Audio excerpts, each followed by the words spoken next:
What happened? Uh-huh.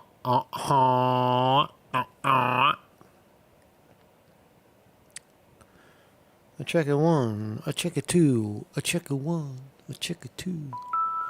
Check it one, check it, check it, check it, check it, check it, check it, check it, check it, check it two, check it, check it, check it, check it, check it, check it, dooka dooka dooka dooka dooka dooka dooka dooka.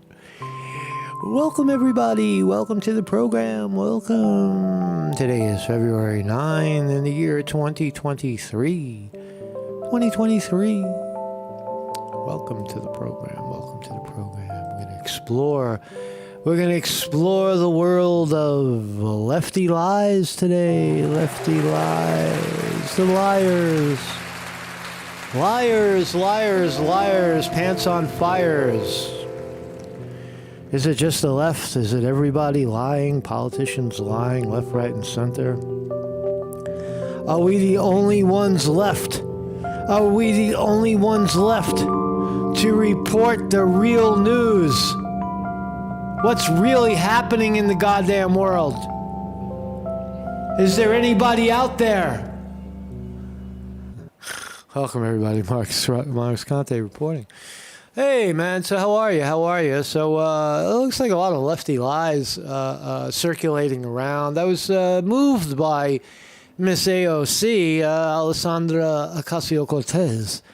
Her input on the issue of censorship in America and censoring the New York Post's piece on Hunter Biden's laptop, the laptop that is now slated as evidence in the halls of Congress. Alessandra Ocasio-Cortez says, no, that's a big distraction. We should be talking about our issues and liberal issues about climate change and healthcare for all. That's Alessandra Ocasio-Cortez's take on the issue of exposing Hunter Biden and his father, the president of the United States, in massive quid pro quo, and yes, election interference in the 2020 election by censoring a very, very big story. So look at that one. But there's other ones. You remember Juan Guaido? Juan Guaido from Venezuela. You remember Maduro, Nicolas Maduro, the king of Venezuela, or the duly elected president, however you want to say it. You remember when he was overthrown by ExxonMobil and fucking the other big oil companies down in Venezuela? They tried to make him a dictator. He was eating the Venezuelan babies, and he has to go. And we have a solution. Juan Guaido.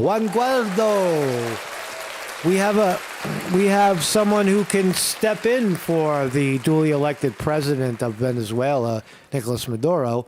We'll give you Juan Guaido. And you remember that story. And Trump and Pompeo and John Bolton and all the rest of the American hacks were promoting this story of Juan Guaido taking over in Venezuela. It turns out to be total and unequivocal bullshit, and you could almost see why.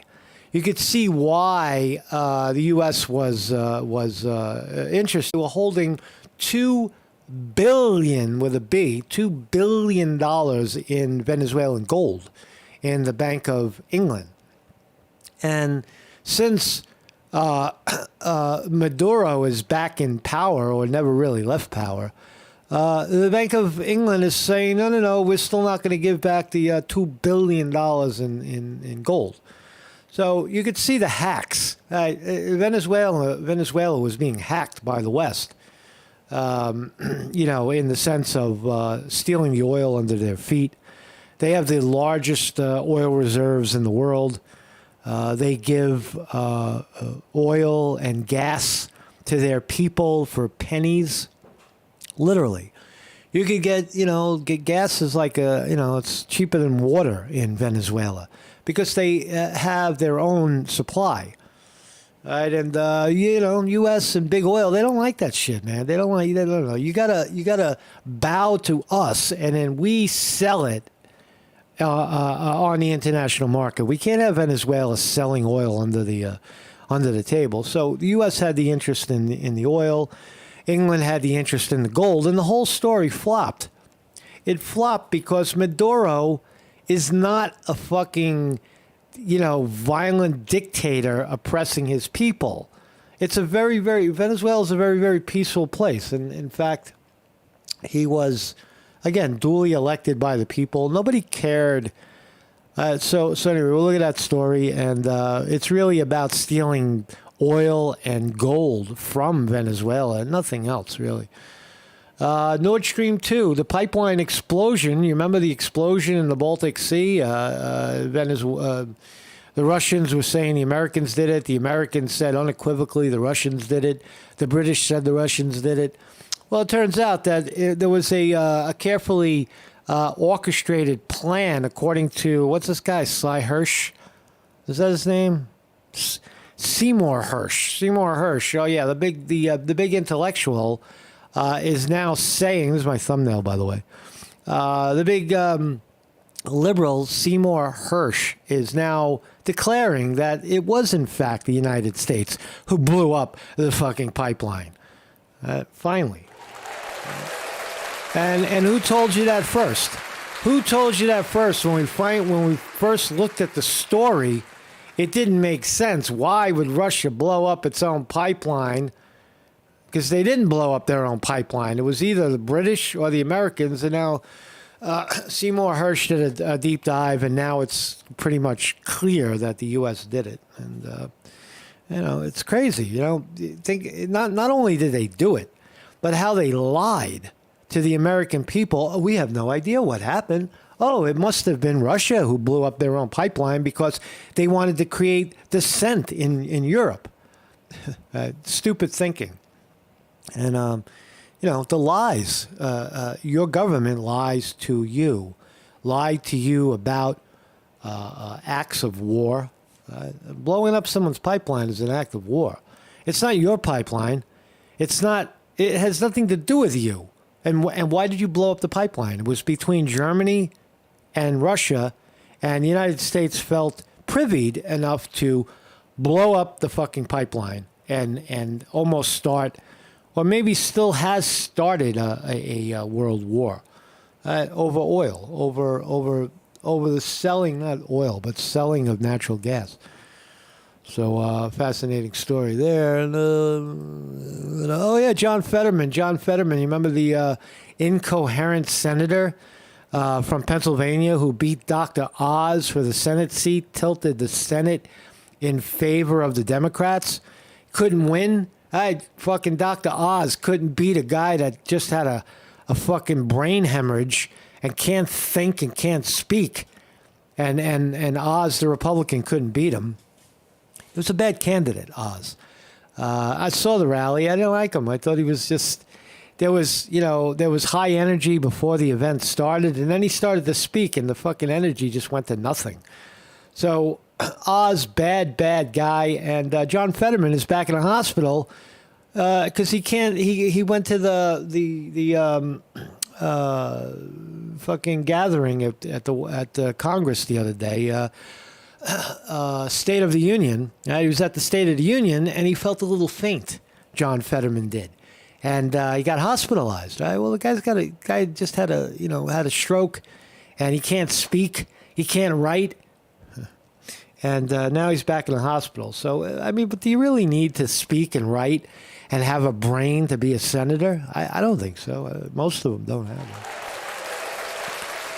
Well, anyway, man, so we'll just keep mowing along here. So Alessandra Ocasio-Cortez, the great Hispanic Latino hope from Queens, New York, is just so fucking stupid these days. And we'll look at her stupidity a little closer so that we could remember it and spread it around. Because certainly TYT and the Young Turks are not going to call it out as they see it, because she's defending the liberal progressive left and vilifying those dirty domestic terrorist Republicans over there. That's how politics is today. If you're not with us, you're a domestic terrorist. If you're sort of with us, then you're fucking a drag on the party. You have to be 100% echo chamber to be part of our crowd. So I have a website. My name is Marcus Conte. Every morning at 9 a.m., Monday through Friday at 9 a.m. Eastern Time, we are live. We are live like nobody else right here on YouTube. And also newly added Tuesday at 7 p.m. for your own mental fitness, right? Mental fitness, live Dharma gathering every Tuesday evening at 7 p.m. Eastern Time. We're going to kick it. You should come aboard, take the 90-day meditation challenge, and quiet down your goddamn mind, and maybe you won't complain so much about everything. Maybe you'll find a little peace and serenity in your life, finally, instead of coming here and arguing about politics all day, who's right and who's wrong. So I have a new way, a better way, a much better way of providing support for this channel through Zelle, Zell, through my email address, shorthappylife@gmail.com. All you have to do is go to your bank account, go to your bank. This is the most secure way to send money. It's bank to bank, and there's no middleman, right? You can go to your bank, you activate Zelle, and then you say, where do you want to send money? And you just put in my email address, and it's already established. So again, if you're taking the 90-day meditation challenge, think about a donation, even if you're not, and you watch every day. Come on, man, kick in a little support so that I can continue this goddamn thing.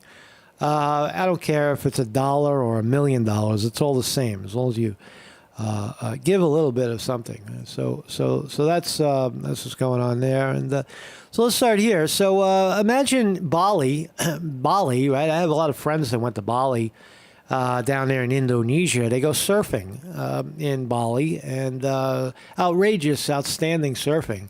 But when they go there, they leave the drugs behind. Yes, they leave their drugs back in California and Oregon and Far Rockaway, New York. They don't take their drugs on the plane to go to Bali because the people of Bali don't like it. They don't like when you, foreigner, come into their country with their rules and their laws, and you've got 3 kilos of cocaine stuffed up your ass, right? As this young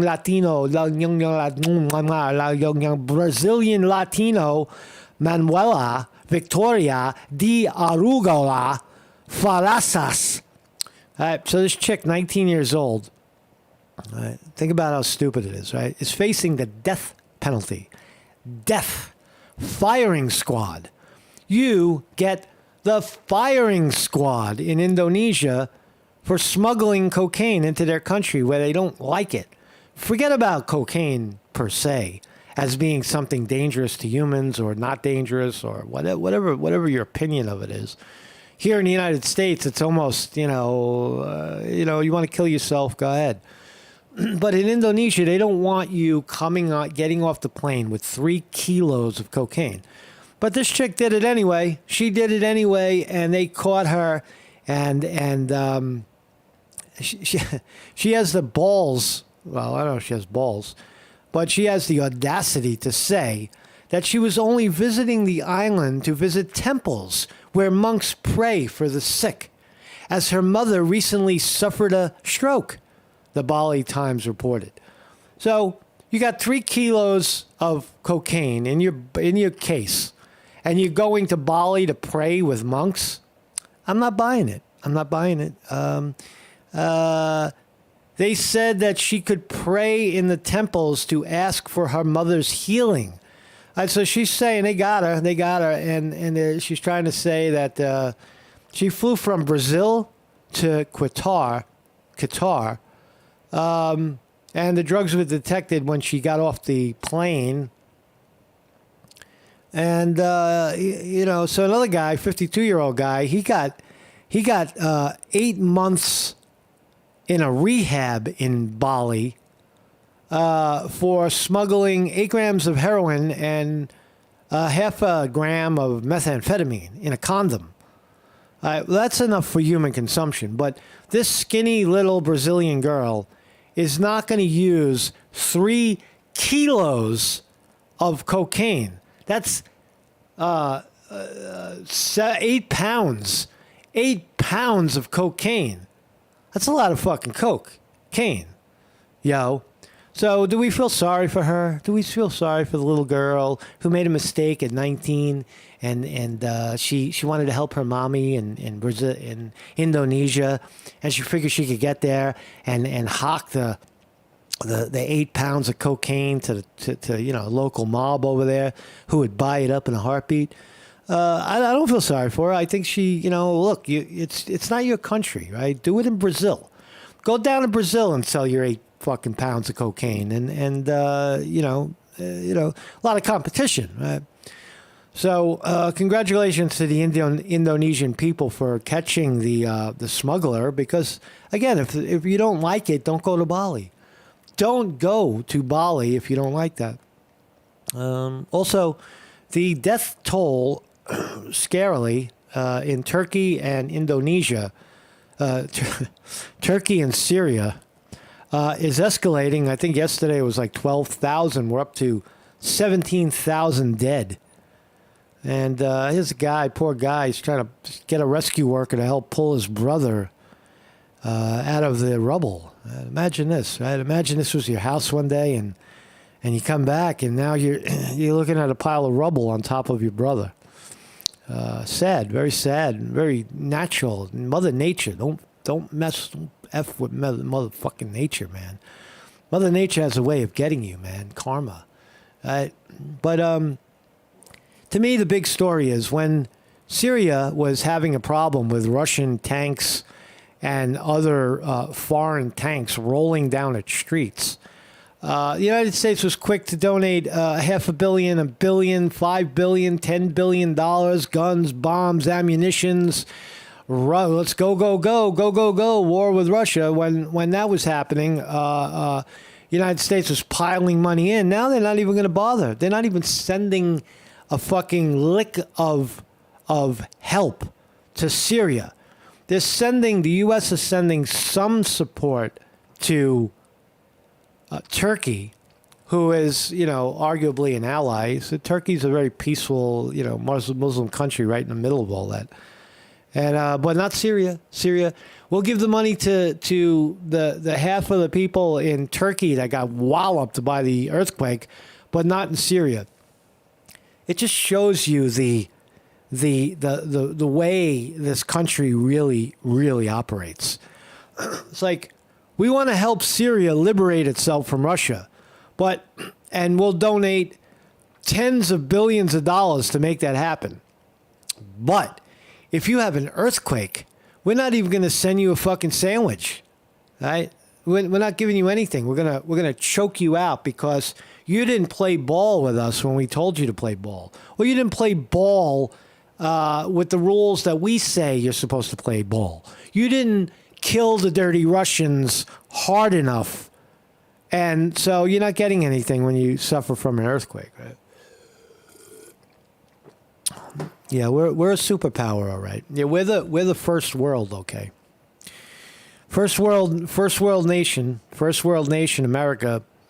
Syria, starving to death, people out in the streets starving to death, mothers looking at their daughters in the body bags.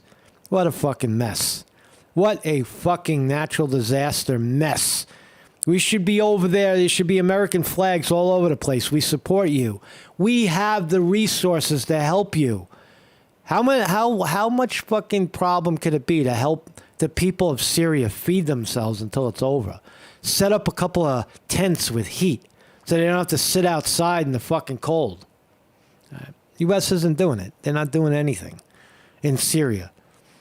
So, but Europe is. A lot of European countries are too. So So it's heartbreaking to watch. It is a natural disaster. All this probably happened in the course of 2 minutes. The whole fucking city is rocking and rolling and then crumbling. So he said the government would distribute $532 to each affected family. So somebody's giving out money. Somebody is handing out something. Right, that's what you're supposed to do. Where's the fucking Red Cross? Where's the Red Cross? Where's the Red Cross handing out sandwiches to the? So that gets me. That irritates me a little bit. I think that the United States claims that we're a superpower, we're the police of the world, we're democracy, and it's all bullshit, right? When a country suffers a brutal fucking natural disaster like this, you're supposed to be there for them. You're supposed to be there for them. So, a long time ago, not too long ago, there was an explosion at the bottom of the Baltic Sea. You heard? It looked like somebody went down to the bottom of the Baltic Sea where the Nord Stream 2 pipelines, Nord Stream 2 and a mile away the Nord Stream 1 pipelines were. Somebody went down there and blew them the F up. Pow, zoom, boom. Right? Somebody did it. No, inescapably, somebody blew up the pipelines. Created a big natural disaster, gas leaking, right? And Nord Stream 2 pipeline, if you're not aware of it, was between Russia and Russia was selling the natural gas to Germany. And it's been, to some, a mystery as to who blew it up. Of course, our dirty mainstream media has been screaming from the rooftops that Russia had to have done it. Could not have even fathomed the idea that the Americans had a vested interest in doing it. The president of the United States, Joe Biden, said he was going to do it. He said he was going to do it. You remember when he said it? Let's watch. If Russia invades, that means tanks or troops crossing the border of Ukraine again. Then there will be no longer a Nord Stream 2. We will bring an end to it. There you go. How will you do that exactly? Since the project and control of the project is within Germany's control. Say it, Joe. Say it, Joe. You're going to blow it the fuck up, Joe. Just say it. We will, I promise you, we'll be able to do it. Okay. Possibly this is a good idea to say to our American friends. This is the German guy. This is from Germany. We'll be united. We will act together. And we will take all the necessary steps, and all the necessary steps will be done by all of us. How come none of the mainstream media wanted to talk about this? That Joe Biden, he told the fucking world if Russia steps foot into the Ukraine, Nord Stream 2 pipeline would be no more. There was the threat. And then the pipeline blows up. Together. Will you commit today to turning off and pulling the plug on Nord Stream 2? You didn't mention it. You haven't mentioned it. As I already said, we are acting together. We are absolutely united, and we will not taking different steps. We will do the same steps, and they will be very, very hard to Russia. So he took the steps that are hard to Russia. So the mystery is now that some lefty kook. Famous investigative journalist Seymour Hersh. Says famed journalist Pulitzer Prize-winning Hersh, who for decades was a superstar reporter for the New York Times and the New Yorker, on Wednesday published a new bombshell as his first Substack post. After conducting his own investigation into who sabotaged the Nord Stream pipelines via a series of underwater blasts, Hersh has concluded the United States blew up the Russia to Germany natural gas pipeline as part of a covert operation under the guise of Baltop's 22 NATO exercise.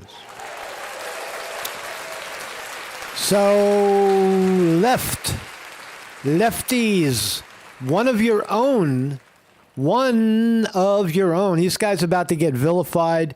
The Washington Post and the CIA are painting a target on this guy's back, maybe right on his forehead, right?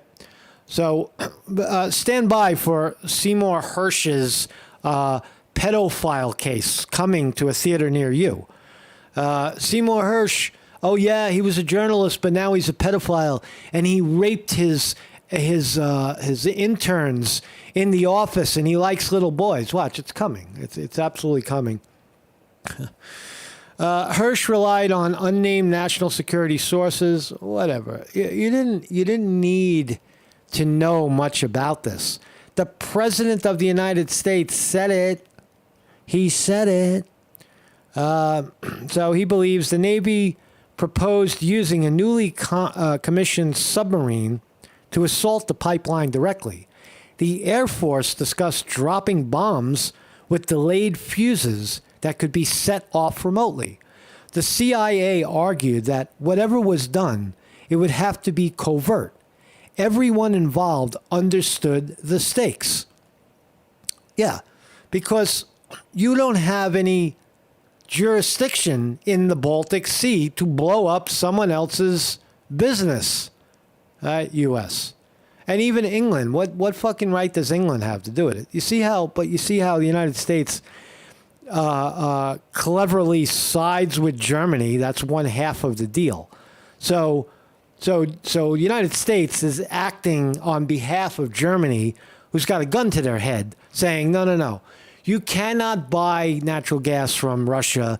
That would cause us problems. That's too much money, too much euro flowing into Russia, and we don't like Russia. Russia is the bad guy. Russia, fuck you, Russia. So it's incredibly obvious now, and it's just another lie that's unraveling. And again, the point of it is that your country lied to you. You got reporters that come out. You got government officials that come out in front of the cameras and say, Nicolas Maduro is a terrible dictator in Venezuela. He's killing people. Upon further investigation, none of it is true. They're trying to steal the oil. They're trying to steal the gold. In the Baltic Sea, explosions blowing up fucking other people's pipelines, and then blaming your enemy, the Russians, for doing it, blowing up their own pipeline. These are blatant lies that people that your government is telling you. Do people believe it? Yeah, they do. I think half or more, or maybe a little less, but somewhere around half of America will believe a big lie like that. Why would every news outlet that they watch, MSNBC, CBS, ABC, whatever, Bloomberg, would they all lie to the people about who blew up the pipeline? Would they, all of them are lying? Oh, how ridiculous. How conspiratorial of you to actually look at the facts and say, why would a country blow up its own pipeline? Right? They take you for a jackass, but half the people that hear that believe it. That's called gaslighting. You tell a big lie, and when half the people believe it, you pump energy into that half that believes it, and you use that half to attack the other half who doesn't believe it, and call them domestic terrorists and anti-American motherfuckers. That's how you do it. So it's all coming out. It's all coming out, and it always is. It always is. Why is it so easy for someone like me to see it and call it by just sitting in my bedroom following it on a daily basis with you all? Why is it so easy to do? Because it's obvious. The truth is often very obvious in these situations. So just, again, another one. John Fetterman, I don't know. I don't understand how people would, I don't know if I really like the guy or don't like the guy, because I don't really know what he stands for other than tilting the throttle of power to Democrats in the Senate. And for that alone, I'll vote against him. Right? And I had the opportunity to do that. I voted for Oz, but Oz was just a bad candidate. But he's back in the hospital. I think I'm going to sneeze. Hold on a second.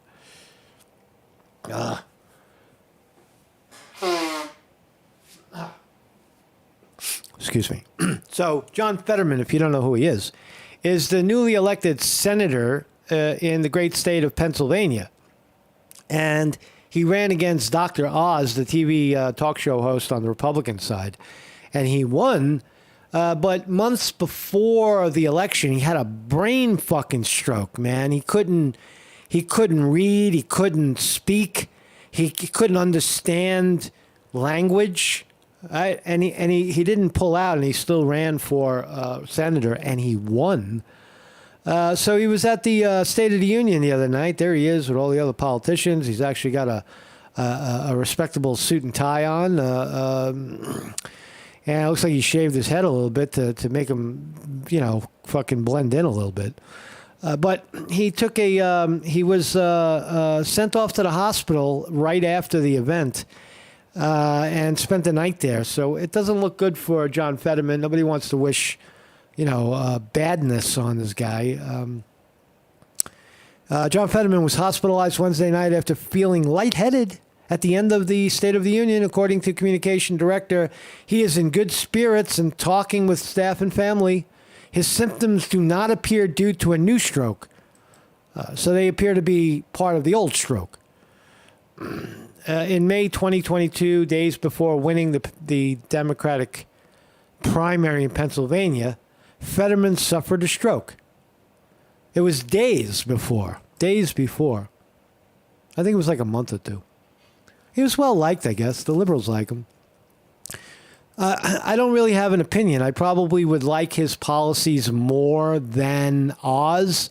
But if you're talking about swinging the balance of the United States Senate to the Republican side, where the Republicans would control the House and Senate, well, that's an obvious thing that you want to vote for, because you want to get these dirty Democrats out of the box as quick as possible right now, because they're not honest people. So anyway, so that's another one. Let's talk about Juan Guaido, and then we'll talk about Alessandra Ocasio-Cortez, and then we'll look at the market as well. So it has long been known that Venezuela is sitting on a lot of oil. There's a lot of oil under their feet. It's a natural resource. It's called oil, and Venezuela has a lot of it. Right? They're a member of OPEC, and right before Maduro, back in the days of the whoever the leader was before Maduro, I forgot his name. They claimed he was a socialist. All this nonsense, right? They had a deal. Who ruled? I can't think of his name. Venezuelan leader before Maduro. I gotta ask Google. Chavez. Excuse me. There you go. So Chavez, right before Hugo Chavez, right before Maduro, was in cahoots with big oil in the United States. And they had a deal to sell the oil at the market price via OPEC. And U.S. big oil was controlling that deal. When Maduro got elected, Maduro took that deal off the table and said, no. The oil must benefit the people of Venezuela. It is their resource. It is theirs. The people of Venezuela own the oil. I am the president of a country of people who own the oil, Maduro said. Right? That's a great president to have. That's a great leader to have. And he took the deal off the table with big oil and began to give back the oil to the people. And for that, he was declared a dictator. He was starving his people. Who was starving the people of Venezuela? It was the Americans. The Americans were stopping food supply into fucking Venezuela, was interrupting their food chain and their supply chain in Venezuela. The Americans were doing that through sanctions. Right? We created that problem for Maduro. And Maduro pretty much inherited that. So fast forward a little bit. We got to get Maduro out because big oil wants their fucking gas and oil. Right? Maduro's in the way, and they vilified him, and they ousted him with Juan Guaido. Remember Juan Guaido, the 30-year-old with the 27-year-old hot wife? Juan Guaido is now the leader of Venezuela, and only like 10% of the people there even knew who he was. They didn't vote for this fucking guy. So anyway, so you see the power grab there. The United States was already grabbing at the oil. And it turns out that, and we've always known this, that England was also grabbing, but they were grabbing at the gold that Venezuela deposited in the Bank of England. $2 billion worth of gold held at the Bank of England. So Bank of England said, no, we're not going to give up we're going to give it to Juan Guaido. We're going to give the rightful heir of the gold is Juan Guaido, right? And not Maduro, right? So long story short, the Bank of England, Juan Guaido is gone. Juan Guaido, you remember the big coup? Right? Juan Guaido is the leader of Venezuela. Bullshit. Gone. Nowhere to be found. Where's Juan Guaido? I don't know. Nobody knows. Right? It's gone. Maduro is now suing the Bank of England to give back the $2 billion of gold that's sitting in the Bank of England that is rightfully the people's of Venezuela's gold. And they're having a hard time with that. No. See, we can't give it to Maduro unless the dirty Americans tell us we can, or no, we can't because we still recognize Juan Guaido even though he's nobody and he never was anybody, and we need to see a legitimate election that we could supervise. And then maybe we'll give back the $2 billion. So you could see it. It's clear that who's extorting Venezuela? It's the Americans. It's the fucking... The only people that are playing nice with Venezuela are who? The Chinese love Venezuela. Russians love Venezuela. They'll do business with Venezuela. It's the dirty Americans in the West that are trying to, squash and strangle Venezuela. So another one we called on this program. I told you, it was all bullshit down there in Venezuela. There is no Juan Guaido. There is no coup. There is no people's revolt in Venezuela. It was all bullshit, man. It's all nonsense. So right here at home, AOC serves up different disinformation about Hunter Biden and us. So listen to the rant. Listen to Alessandra Ocasio-Cortez's rant that says the Hunter Biden laptop stuff is all misinformation and disinformation, and it's just a giant reason to not look at the facts. Listen. They were trying to publish it to Twitter. Twitter did not let them, and now they were upset. I believe that they were trying to publish it to Twitter. Twitter did not let them, and now they were upset. I believe that... Twitter wouldn't let them publish. They're talking about the laptop stuff she's talking about. Twitter wouldn't let them. Twitter had a gun to their head, you jackass. Twitter had 80 FBI agents in the fucking infiltration in the bowels of Twitter. Twitter didn't. She's really gone. Hey, we're watching something here. Now we got to watch a commercial. Now we got to watch a goddamn commercial. It's a good video. I'm sorry I lost it. We got to wait. We got to wait, man. Come on, give me the commercial. This is the state of internet television. You can't shut this thing off. You can't pay for it not to be there either. Advertising. They're just pushing this shit on you, man. You got to watch this shit. Who fucking cares? Who cares what you're selling, man? I don't. Twitter did not let them, and now they were upset. I believe that political operatives who sought to inject explosive disinformation. Explosive disinformation. Political operatives interjecting explosive misinformation. What explosive misinformation? That the laptop was proven to be 100% real? Let's listen to it. Listen to it in its entirety one more time. To Twitter. Twitter did not let them, and now they were upset.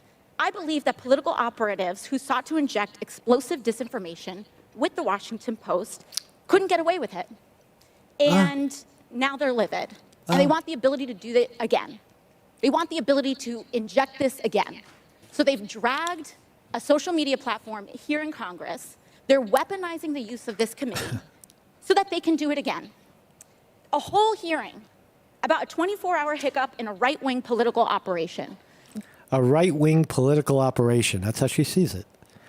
The Hunter Biden laptop story is a right-wing misinformation campaign, according to Alessandra Ocasio-Cortez, and not a exposure of massive election interference in the 2020 election, because that's really what it was. If the American people would have seen just how corrupt and just how ingrained quid pro quo is at the highest levels with Joe Biden, they may have had a different opinion of voting for him. And, so obviously. That is why we are here right now. And Wow. it's just an abuse of public resources, an abuse of public time. We could be talking about healthcare. We could be talking about bringing down the cost of prescription drugs. Yeah. We could be talking about abortion rights, civil rights, voting rights. But instead, we're talking about We are talking about voting rights. We are, dear Alessandra Ocasio-Cortez. We are talking about voter rights. We are talking about election integrity. That's what we're talking about here. You seem to have missed the point. We're also talking about free speech in America, where a publication, the New York Post, publishes something, and Twitter, it takes it down by force. By force. They were forced to take it down. Hunter Biden's half-fake laptop story.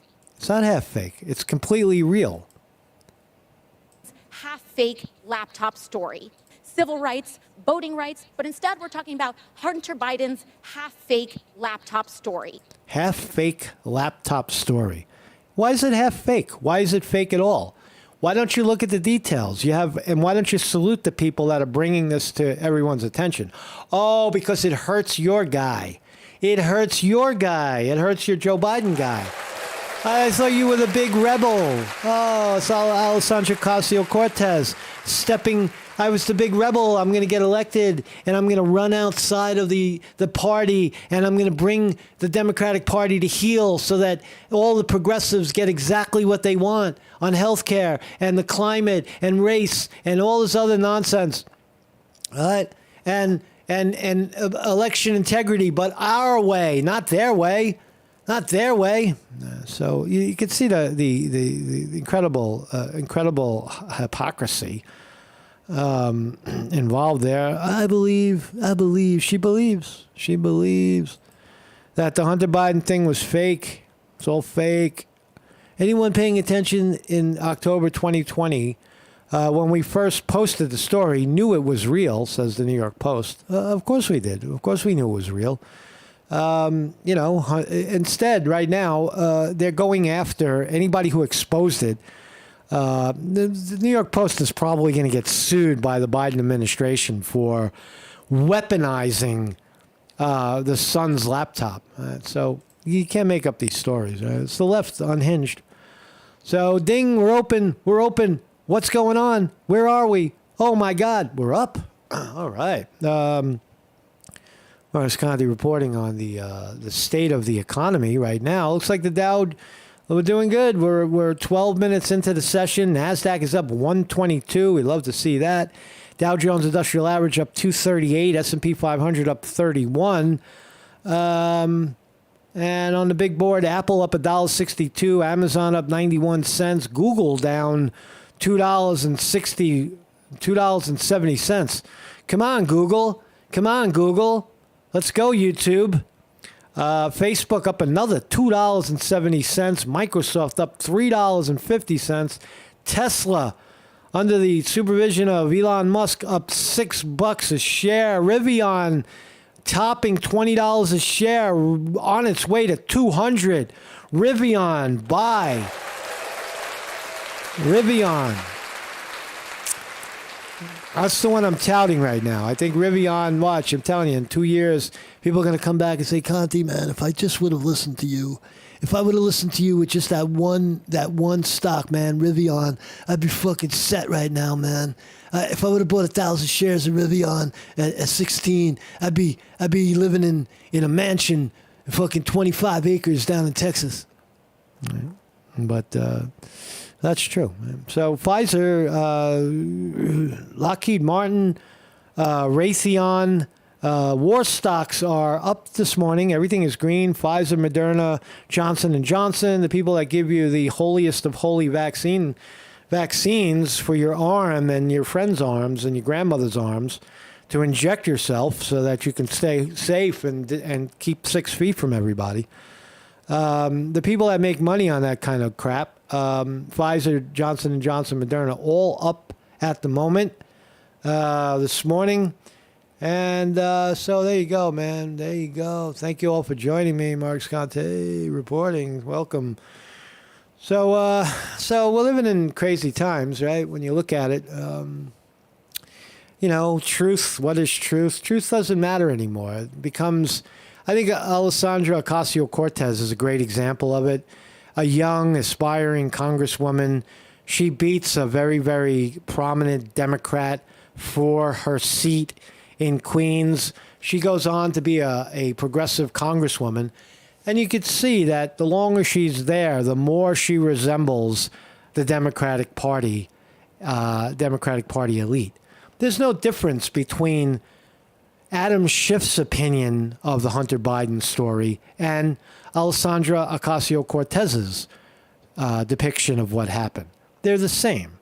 Alessandra Ocasio-Cortez is the same as Nancy Pelosi, is the same as Elizabeth Warren, is the same as all the rest of them, is the echo chamber for the liberal left, TYT and such. So there you go, man. It is not a single one of them can look at Maduro and say this guy's not a tyrant.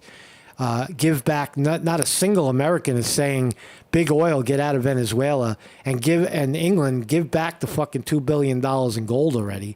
And you won't see a single congressperson utter the words, America blew up the Nord Stream 2 pipeline. You're not going to hear any of it, right?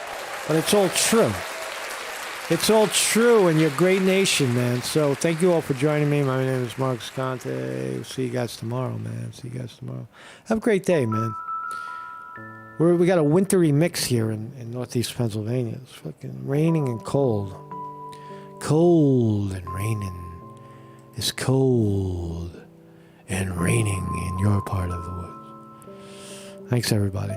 Weevil Girls here. Kyle Slay. Thank you, Vinny D. Martini.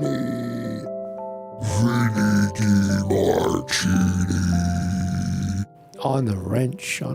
What's up, man? Jim Gerard. Hi, what's up, Jim? Orange, yo. Orange. Vic Morrow. Casaphilly. Philly, Camden. Toot Cooter. David Bros. What's up, everybody? Peace out, man. I'll see you guys tomorrow. See you tomorrow.